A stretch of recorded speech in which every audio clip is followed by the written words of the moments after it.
ओम शांति। आप सभी का एनर्जी ट्रांसफॉर्मेशन लैब की इस गॉडली श्रीमत में बहुत बहुत स्वागत है। जी हाँ दोस्तों, आज 21 अक्टूबर 2021 को जो गॉडली श्रीमत हम फॉलो करेंगे उसमें बहुत प्यारी प्यारी बातें हैं जो हम अगर अपनी लाइफ में इम्बाइब करते हैं तो हमारी लाइफ बहुत बहुत ब्यूटीफुल हो जाती है। तो सबसे पहली बात है सत्य। जब भी हम सत्य बोलें तो सत्य में जो है वो खुशी और शांति हमेशा समाई होती है, और असत्य अगर उसमें मिक्स हो जाता है तो हमारी खुशी और शांति गायब हो जाती है।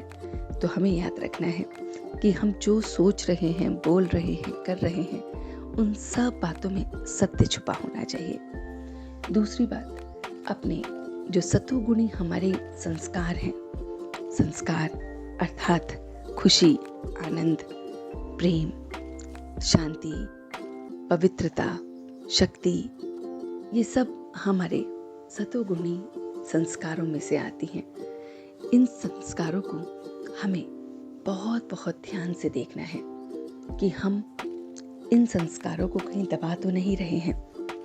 कभी हम किसी को इस तरह की हिंसा तो नहीं कर रहे हैं, क्योंकि हमें बहुत बहुत डबल अहिंसक बनना है।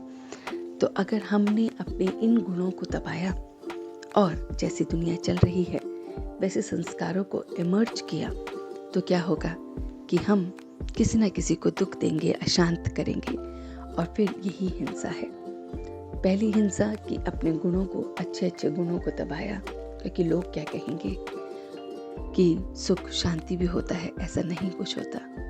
तो ये पहली बात।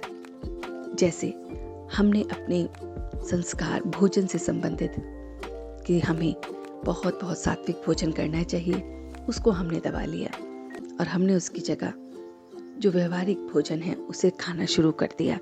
तो अगर हम किसी भी संस्कार को दबाते हैं तो हमारे अंदर हिंसा आती है, और ये हिंसा फिर बहुत दुख और अशांति को लाती है। तो हमें ये याद रखना है अपने संस्कारों के साथ साथ। दूसरी बात जो हमें आज याद रखनी है वो है कि अपने इस मुख से सिर्फ और सिर्फ अच्छी अच्छी मीठी मीठी ज्ञान की बातें ही निकले, कुछ भी व्यर्थ ना निकले। ना व्यर्थ सोचे, ना बोले, ना करें, सब व्यर्थ को टाटा बाय बाय कर दें कि भाई ये तो हमारा है ही नहीं। तो इस तरह से जब हम अपने अंदर देखते हैं तो हम क्या बन जाते हैं? सच्चे सच्चे महावीर बन जाते हैं। तो ऐसा महावीर जो कभी भी असत्य को नहीं फॉलो करेगा, ऐसा महावीर जो अपने सतोगुणी संस्कार में ही रहकर सब कुछ कार्य करेगा, ऐसा महावीर जो अपने लिए नहीं बल्कि दूसरों का कल्याण करने के लिए कभी भी कोई भी बात में हिंसा नहीं करेगा, ऐसा महावीर जो हमेशा खुशी और उमंग में रहेगा कि मुझे कौन पढ़ा रहा है। तो इन सारी बातों को जब हम प्रैक्टिकली करेंगे तो हमारी जिंदगी में बहुत बहुत मधुरता आएगी और लाइफ बहुत ब्लिसफुल हो जाएगी। So thank you so much for listening and watching till the end. ओम शांति।